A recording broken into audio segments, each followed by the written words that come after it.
Welcome back to another episode of Psycosmos. Today this is going to be the beginner's guide to Sacred Secretion Part 2, where I'm just going to give you guys a lot more details on what to do during your cycle, also how to track your cycle. I'm going to give you the very basics from a beginner's standpoint. Stay tuned for more.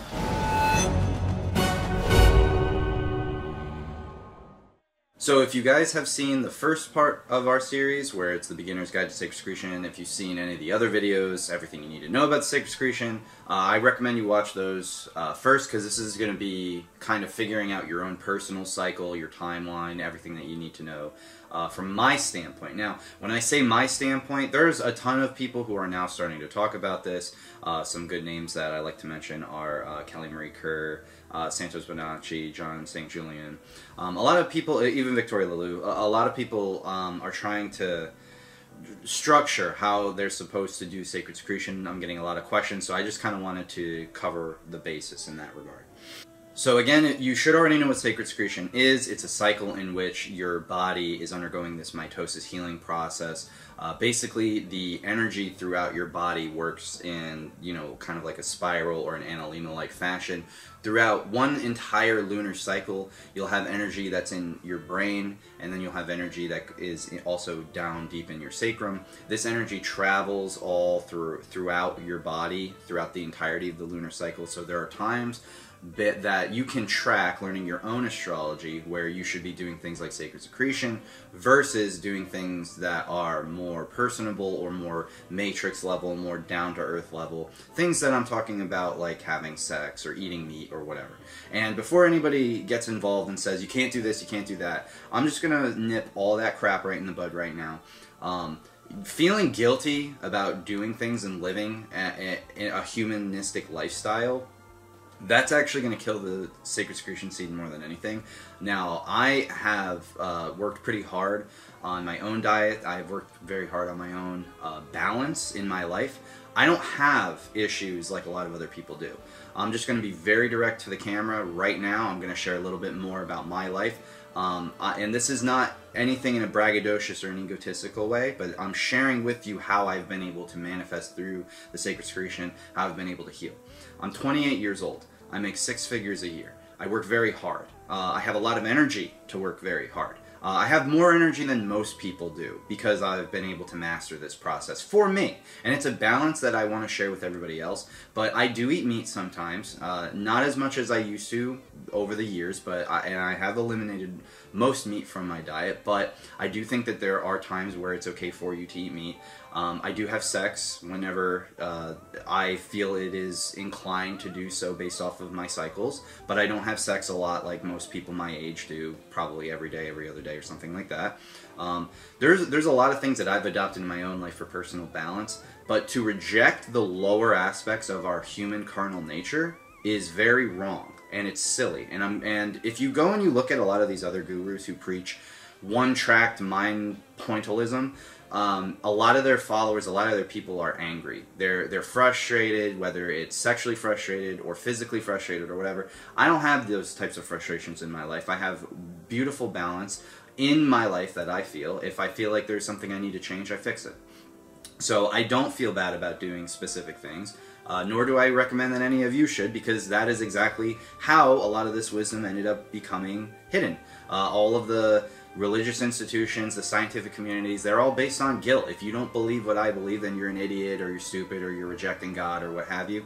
All of these ideas are nonsensical, and they also don't serve any purpose for you to be able to manifest. So unless you're on my level, where you're doing the things that I'm doing, where I'm trying to heal the entire world, I don't care about the money. I don't care that I can drive brand new cars or whatever. Like, none of that shit makes a difference for me.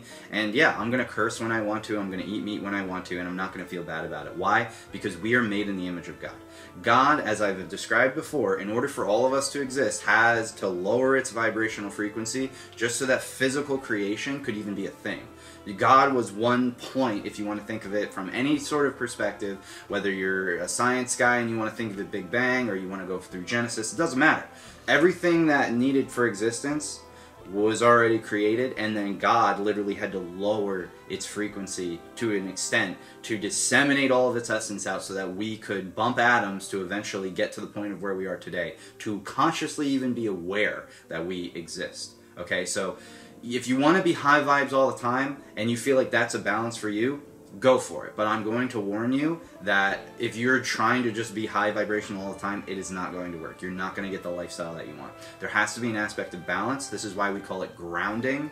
Grounding is super important. This is really what I'm getting at. If you want to be high vibes all the time, it's just going to end up damaging you. Any point where there's a massive fixation of energy in the body will cause things like cancers, heart diseases, and things of that nature.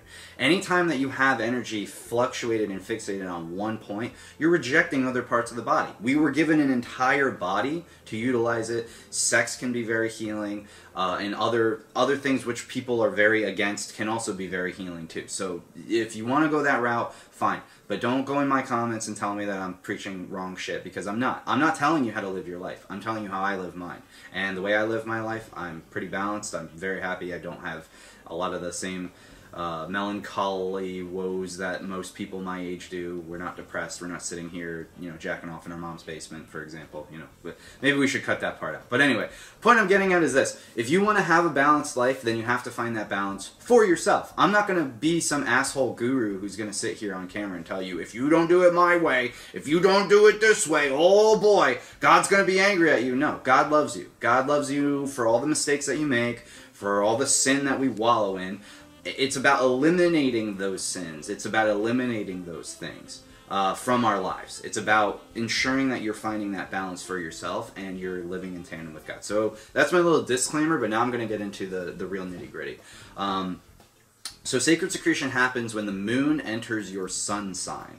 So for example, if you're a sun Aries, then when the moon enters Aries, there's going to be this 3-day period where basically by that point, the secretion should already be coming on the up and up into your brain. It should be crossing like the vagus nervous system up into the optic thalamus and all that. So really, you actually want to start a few signs before this happens. This also covers a lot of things with the sidereal versus Western astrology, because what I do is I have a system that I have for myself that I'm going to share with you guys today. I don't do the 3 days. I do probably close to like 8 or 9 days, sometimes even 10 days. And that's basically the way that I live my life. What I do is, I am a Cancer, as an example. So when the moon enters Cancer, I've already prepped when the moon was in Gemini and in Taurus. So when the moon enters Taurus is when I start to prep. 2 whole signs prior, which is probably about a week, maybe 5 or 6 days beforehand. So 5 or 6 days before the Christ seed is already upcoming, there's a germination period, and again, this has all come from my own experimentation. And if you want to go and follow a different kind of schemata, that's fine too. I go like about 2 signs beforehand. I like to give a lot of my time to God. I like to give a lot of my energy to God, as this energy kind of is on the up and up through the body based on your own zodiacal energetic makeup. That energy is going to be uplifted, and so what I do is I try to get a head start on that. So for me, I go 2 signs beforehand, which is almost a week. Then when the moon is in Cancer, I'm very good at maintaining the things that I need to in order to, and I'm going to get into that a little bit later in this video. I'm good at maintaining what I need to in order to have the Christ seed flourish within the body and the pineal gland and all the activations and blah blah blah. Like I said, you should already know a lot of this stuff already. And then the sign after that, which is Leo, I'm still maintaining the sacred secretion process or my practices during that. And I really don't stop until the moon is at least in Virgo. Sometimes it's not even until it gets to Libra. So that's almost 2 weeks. That's almost 14 days, 12 to 14 days of every lunar cycle where I give my energy up. Because really what we're doing is this. And it tracks perfectly with the menstruation and ovulation cycle of women. I personally think that women can take advantage of this in a very magical way. And I would love to hear more female experience, because the unfortunate truth is there's really been no women who have safeguarded this information over the last few thousands of years. It's basically all been men.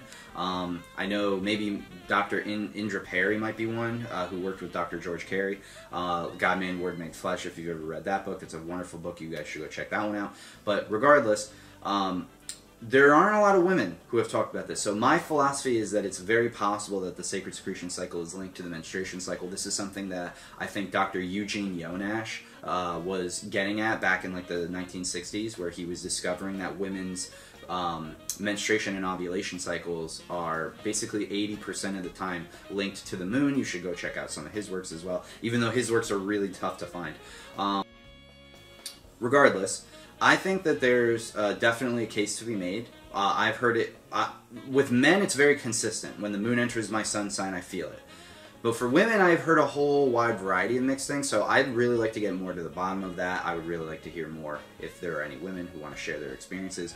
However, just like menstruation and ovulation, there are two parts to this cycle. Menstruation is when the body is trying to heal itself. This is where the energy is trying to be elevated in a woman's body, but there's so much of this gravitational force that's pulling it down. They want, and of course society has really done a number on trying to manipulate women into believing things like, oh, eat your chocolate and maybe have sex if you want it, or you know, whatever during this period of time. Basically be a hedonist during your menstruation cycle. That's the last thing that you want to do, just from my research. But again, this could be very different, where maybe it is when the moon enters the sun sign. But again, I don't have enough data, so I am actually asking for your help from the woman's perspective. If you guys could please drop comments down below. Tell me what you're experiencing. Tell me, is it when the moon enters your sun sign? You know, do you feel this, or is it more linked with the menstruation and ovulation cycle? I use menstruation and ovulation as an example because it does work in tandem with the lunar cycles, and they're exactly 2 weeks apart most of the time for most women. So why is that important? Well, because ovulation naturally would be where the energy is dipping lower into the sacrum. It's into the genital region of the woman, where there's a lot more sensual, and they are able to get pregnant and things of that nature. They're able to actually physically create something in this matrix because the energy is in a low point. Whereas menstruation, I think the energy is in a high point. But either way, with that example, that's basically what the sacred secretion is for everybody. During your sacred secretion process, the energy is focalized here. This is why the Christ seed goes up through your practices and through almost a magnetization effect. But during the 2 weeks later for sacred secretion, for men especially, the energy is actually lower. And I feel that for myself when the moon enters Capricorn. I'm just going to be honest with you, I feel hungry, I'm horny, I'm all these things that are considered bad or low or negative. I think that there's some kind of ebb and flow, though. I think that there's a balance, right? Chaos, for example, is also fun. You have order and chaos, if you like to think of it like a Jordan Peterson type way. Really, it's just it's a duality, masculine, feminine, however. But on the chaotic spectrum, which is where this energy would be focalized at a lower point, basically this energy is, it's fun. It's where you can go out and you can have fun with your friends, build memories, and blow off steam, and live in the matrix a little bit. Go out and do good services, go out and party, have fun, whatever. And I'm not recommending doing all that. I don't think that you need to do any of that stuff. But for people who are really just getting from a beginner's perspective, it's hard to give up a lot of that matrix level stuff. Like, we don't go out, we don't party, we don't really drink at all. We don't do that kind of stuff here. But I have my own fun. I build my own memories. When I feel that energy is focalizing down low, it's because it's really supposed to be like, okay, blow off steam, go have fun, whatever that means for you. But I don't recommend being the type of person who's like, no, I have to be high vibrational frequency all the time. There's no balance to those people. They don't have fun. Their lives are very boring, and they also, I manifest things wonderfully because I go from the heart center. It's a manifestation when you get into the real deep reality of manifestation. It's all from the heart center. It's all from the emotional feeling. You have to feel like you've already attained what it is that you're trying to attain. So you can't do that if your energy is all in one point, because then there's nothing that brings that energy down into the heart. So you have to have those moments where you're having fun with people around you. You have to have those moments where, yeah, you're going to be in the matrix a little bit, because we're physical bodies. If you want to believe that you're some super special person who's tapped into God's energy and you can just be in the astral all the time, then you're going to end up dying. Because that's actually what happens to yogis and people who meditate in the mountains all the time. They'll literally meditate themselves into death. So if your goal is to die immediately, go for it. You can totally do that, and I'm not saying that you will die. I'm just saying that is something that if you look up like white tantric practices, that they will actually like white magic practices is really what I should say. That's actually what they do. They're saying, oh yeah, well when you're really old, you just live up here all the time, and then your soul will shoot out. So that's just kind of my precursor to this. Energy has to ebb and flow. Everything is a wave, and a wave has two ends. So you can either reject this wisdom that I'm trying to give you, or continue doing what you're doing. But I'm very happy, and I'm not going to let anybody else tell me otherwise, because I already know what I know. I'm more than welcome to hear other people's perspectives in a constructive way. But I'm not going to listen to this nonsense where it's, again, most of the time it's people who are very miserable, and it's very obvious that they're miserable because in their comments they're very mean and nasty. So you can comment whatever you want. I'm just sharing with you what I do. Okay, so this is what I do. Sorry for that 20-minute spiel. Now we're going to actually get into the nitty-gritty. I knew this video was going to be long anyway. So when the moon enters your like a couple signs before your sun sign, you really want to give a lot of this time, right? I like to think that this energy all throughout the 28, 29 day lunar cycle, it starts here, and then it goes down into your heart, then it goes down into your sacrum, then it comes back up into your heart, and then it goes back to your brain, and that's one whole cycle. So most of the time you're actually living here, but that means you have to balance these two centers if you want to have that heart center. This is where all the manifestations are going to come. This is the center point of the toroidal field, the center point of mass. This is where you're going to draw in things, not only from God, but also from the physical world. And it's combining those two faculties which makes the middle path that Jesus talks about all the time. So, this is what I do. During this like 12-ish days that I do the sacred secretion, I do juice cleanses. I don't eat meat. This is actually a juice from our good friend Caesar. You can go check out our podcast with him. He makes phenomenal juices. But if you don't have a cool guy like Caesar who can help you make juices, then make your own. Or maybe go on a fast, a light fast where you're eating very little. But the thing that you really want to avoid is acidity. You want to have an alkaline diet.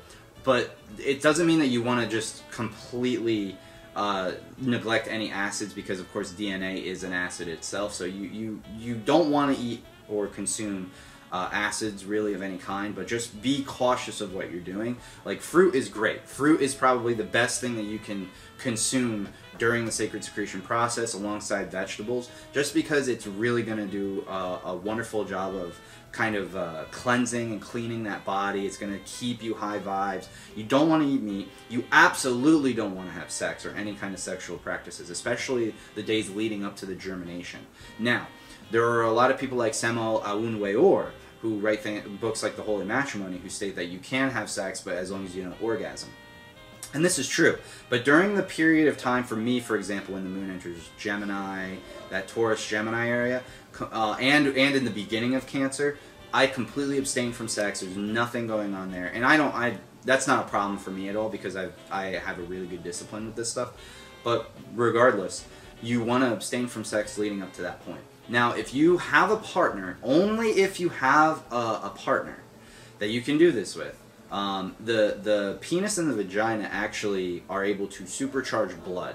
And it actually, if you supercharge that blood, you don't orgasm, and then you do yogic practices to raise that energized blood, that can actually assist a little bit with this process. It actually, some people claim it assists a lot.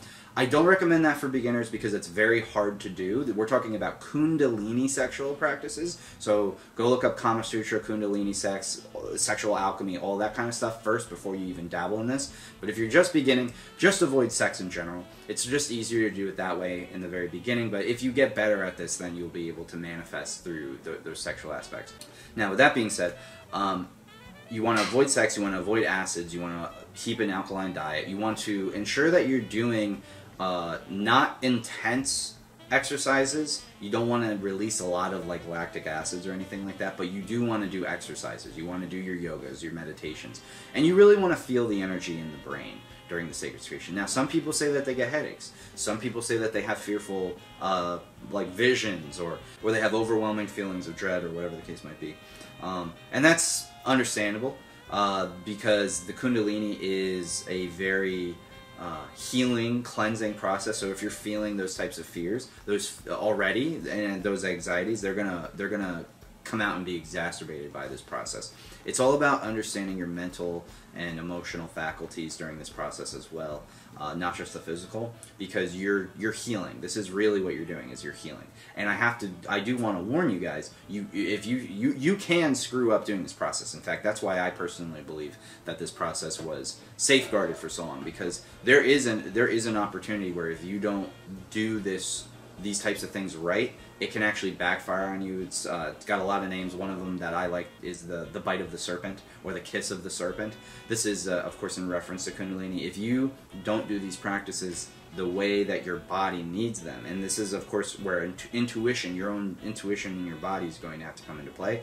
If you don't do that properly, then yeah, you can actually do harm to yourself in a lot of ways, because mainly it's through your mental, because maybe you have a lot of blockages, and those blockages are going to super fast. My recommendation is maybe before starting these practices, if it's too extreme for you, go to a chiropractor, go to a Reiki specialist, go to somebody who can help you fix your energetic imbalances, and then from there, that might actually fix whatever issue you have going on, and then you'll be able to do it. I've never had any negative experience with it, but I also eased into it. I didn't rush into doing the sacred secretion. I eased into it because I read about all this stuff first, and I was lucky enough to be warned, like, hey, you can actually screw this up. Also, a lot of people can use this for evil intentions. Maybe people want to manifest people getting hurt in their lives, and I don't think that that's how this should be used at all. It's actually going to end up causing massive karmic blowback for you. I manifest healing for the world. That's what I do when I'm doing sacred secretion. So that's my personal view. But let's say you do all that. Well, then what? Well, then you want to give yourself a grace period, right? And this is, again, where the sidereal versus Vedic. Some people say, oh, no, you have to go or sidereal versus Western, I mean. Some people say, no, you have to go sidereal. Some people say, no, you have to stay Western. It doesn't matter. Just do it longer. Just do what I do. Just do it longer. I go literally, again, I'm a sun Cancer. So I go from when the moon is in Taurus all the way to when the moon is basically in Libra. And during that period of time, I can't screw it up, because there's so much time that I'm giving to the sacred secretion process. And it's healthy. It's healthy for me. It helps me lose weight. It helps me stay on track with my body, all my faculties. I don't have any health issues at 28 years old in a time where there are people who are 20 dropping dead like flies. I wonder why. But anyway, the point I'm getting at is, if you can find your timing, which I'm going to show you how, then all you have to do is, what I recommend is do some of the things that I just shared in this video. And now the last thing I'm going to get into right now before I end this video is how to calculate your timing. So what you're going to want to do is you're going to want to Google natal chart. You want to find your natal chart or your astrological chart.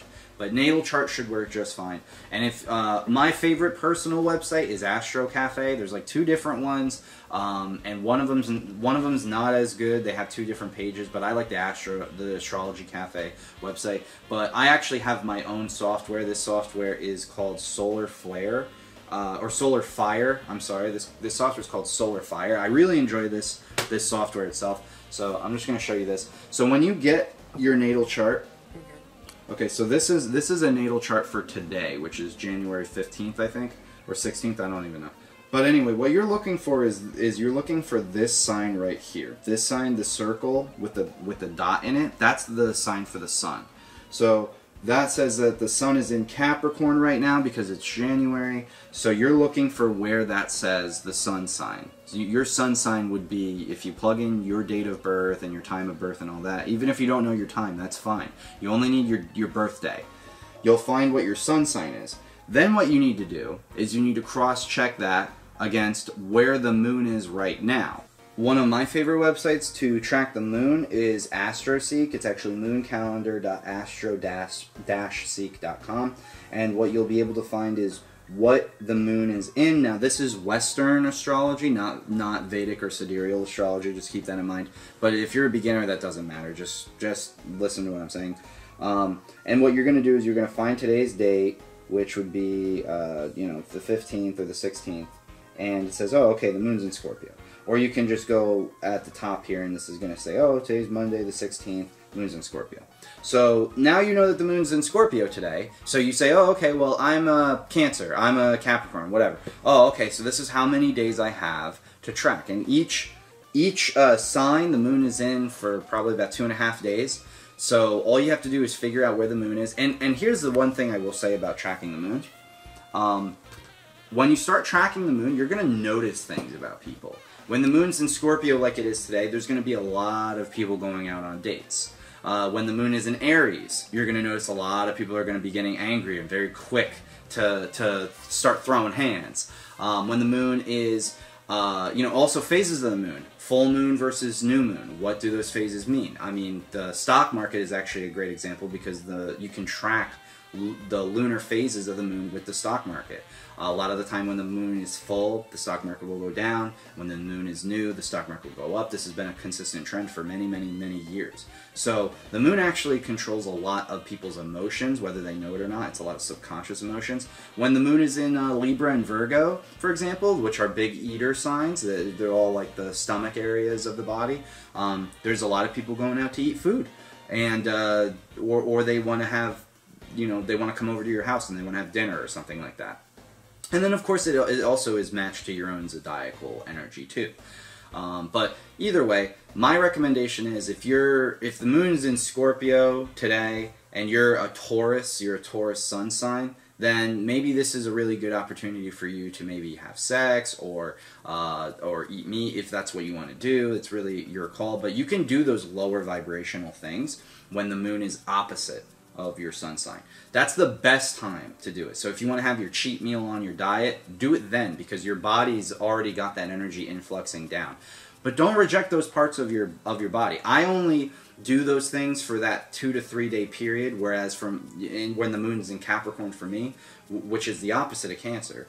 But when the moon's going through that Cancer period, I do it for like 12 days where I'm giving all my energy up. Maybe for 3 days I'll do something like, I'll have sex, or I'll eat meat, or I'll party, or I'll have a drink, or something like that. But I don't go too hard with that stuff at all, if at all. Actually, in most cases, I don't do it at all. But what I do like to do is I like to be around people. I like to be around my family. I like to spend time with people, and like go out into the world, and maybe I'll like go to a bar and have like a drink or something and just observe. Just observe like people in the Matrix, and not judgmentally, but from a loving perspective. Just be like, this is cool. Like, you can still enjoy being a human being. There's nothing wrong with experiencing being a human being. I feel like everybody wants to reject that because they don't trust themselves. That's really what it is. They don't trust themselves with giving themselves just a little bit of a taste. They say, no, it's either all or nothing, and that's okay. You can do that. There's nothing wrong with doing that, but you're gonna have an unbalanced life. Is my perspective. Everything is about balance. And I personally only need 1 day out of a lunar cycle where if I'm going to do something, I can do that, If I want to have fun, I can have fun. But I think that most people need to acclimate to, however, most people will probably struggle doing this for 12 days.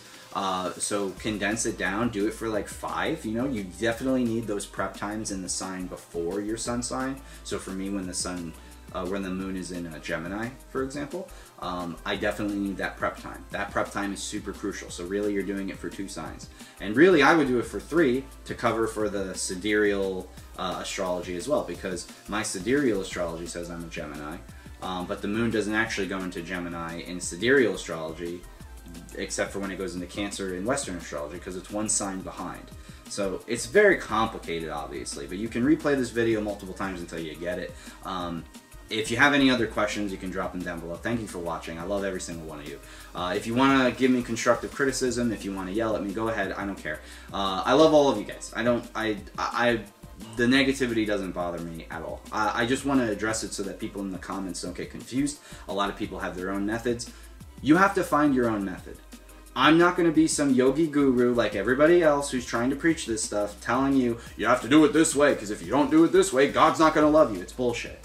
You have to find the balance for yourself. Okay, you have to find that middle ground for yourself. And that, I can't tell you what that is. Everybody else out there is trying to tell you what that is. And that's BS. You got to find it inside you. It has to come from within. So that's my little last piece of advice. Thank you for watching. I love every single one of you. If there's anything else I can do for you guys, let me know. Stay tuned because there's going to be a part 3 on the Sacred Secretion beginner's guide, and that's going to be more of me and Rich going into some of the more deeper aspects of the esoteric wisdoms. This was more of the practical advice and the practical information, so I hope that it resonated with you guys. Thank you for watching again. Lots of love, many blessings. Take care.